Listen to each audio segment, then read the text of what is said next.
So I had a chance to tell my workers where I was from because they asked the question.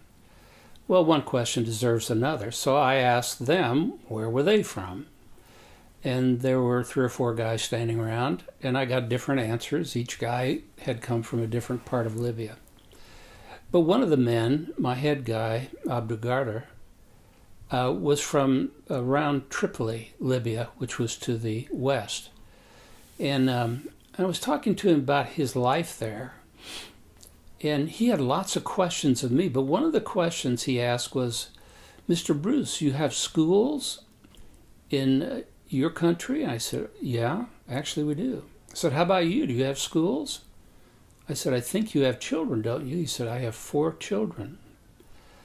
And yes, there are schools, but people like us don't get to go to school. Our kids do not get to go to school.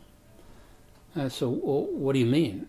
And he said, well, there are schools, but mostly kids from special families get to go to those schools. My children do not go to school.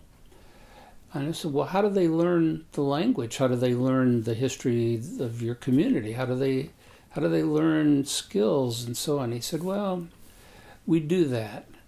The parents and some of our religious groups help the children to learn. But if you want to go to school like what you've described in America, we don't have that opportunity. I thought, whoa, how we take for granted the things that we have without thinking that it takes effort to provide education. It takes money. It takes a plan. And if you don't have a plan, you don't have the money, and you don't have a desire to pull something like that off for guys like Abdul and his kids, it simply doesn't happen.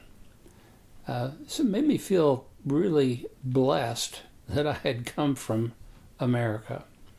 And it kind of raised concern, not at that particular point in my life, but later in life, for why is there a lack of education around the world? What is it that has to be done to provide one for children? And so on. But that's another story for another time.